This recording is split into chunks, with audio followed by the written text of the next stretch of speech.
தமிழில் திருஞான சம்பந்தர், பாம்பன் சுவாமிகள் இவர்கள்லாம் பலவிதமான கவிதை வடிவங்களில் பாட்டுகள் எழுதியிருக்காங்க. ரதபந்தம், சஸ்திரபந்தம் அப்படின்னு பல விதமான வடிவங்களில் கொடுத்துருக்காங்க நம்மளுக்கு. அந்த மாதிரி நாமும் ஒன்று பண்ணி பார்ப்போமே அப்படின்னு ஏற்பட்ட ஒரு உந்துதல், ஒரு சிறு முயற்சியின் வடிவம் இது. கவிதை எழுத தெரிஞ்சதுன்னு இல்லை, ஒரு சின்ன ட்ரை அவ்வளோ. எளிமையான தமிழ் சொற்களை மட்டுமே கையாண்டேன்னா அதுக்கு மேலே ஒன்றும் தெரியாது.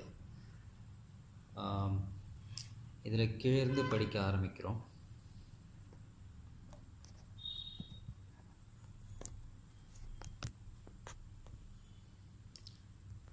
சாலிருந்து, இந்த சக்கரத்திலிருந்து எம் போ ஷம்போ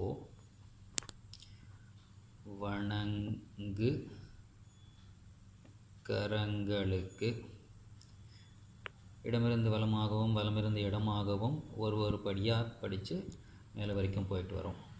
வணங்கு கரங்களுக்கு சத்குணமும் நீள் வாழ்வும் தனமும் சௌக்கியமும் சந்தானமும் அரிதான பரமபத பெருமை தரு மகாபீட்ட ஸ்ரீமட, ஸ்ரீமடம்னா காஞ்சி மடத்தை சொல்கிறேன், ஸ்ரீமட ஸ்ரீ மகா பெரியவா சரணம்.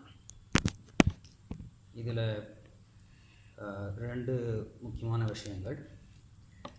வணங்கு கரங்கள்னு சொல்கிறோம். வணங்கு கரங்கள்ங்கிறது உயர்த்திணை அக்ரிணை பாகுபாடு இல்லாமல் பொதுவாக வணங்கு கரங்கள்னு சொல்லியாச்சு. இதனால் இது யார் எப்போ வணங்கினாலும், இதில் வணங்கு அப்படிங்கிறதுனால பக்தி பிரதானம்.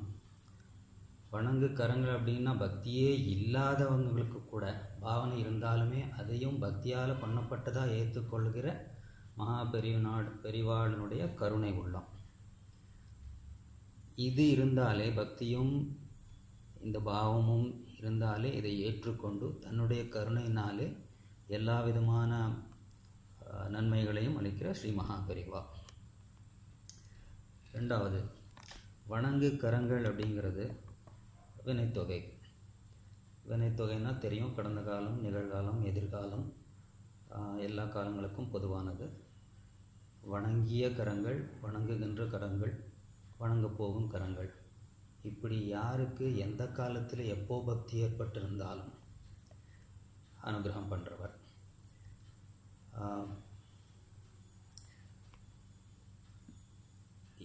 கடந்த காலம், நிகழ்காலங்கிறது சரி, எதிர்காலத்தில் பக்தி ஏற்பட்டு அதுக்கு எப்படி அனுகிரகம் பண்ணுறது அப்படின்னா, சாதாரணமாக சொல்லுவோம், அப்போதைக்கு இப்போதே சொல்லி வைத்தேன்னு. பக்தர்கள் சொல்லலாம், அப்போதைக்கு இப்போதே சொல்லி வைத்தேன்னு. ஆனால் எதிர்காலத்தில் பக்தராக இருக்க போகிற ஒருத்தருக்கும் அவரை ஆட்கொண்டு இப்போவே அனுகிரகம் பண்ணக்கூடிய மகா பெரியவா. அப்போதைக்கு இப்போதே ஆட்கொண்டேனேன்னு சொல்லக்கூடிய ஒரே ஒருத்தர் தான் மகா பெரியவா தான்.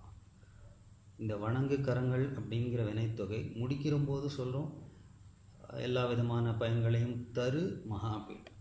அப்போது தரு அப்படிங்கிறதையும் வினைத்தொகையாக இருக்குது, எல்லா காலங்களிலும்னு எடுத்துக்கலாம். யாராவது எந்த காலத்திலாவது எப்போதாவது ஒரு தரம் பக்தியோட மகா பெரியவாள்கிட்ட போனால் அவர் எல்லா காலங்களிலும் நமக்கு அனுகிரகம் பண்ணுகிறார். இந்த வார்த்தைகள் இந்த சாதாரணமாகவே நேச்சுரலாகவே அமைஞ்சிருக்கு. அது மகா பெரியவா அனுகிரகம். சம்போ மகாதேவா சரணம். சம்போ ஸ்ரீ மகா பெரியவா சரணம்.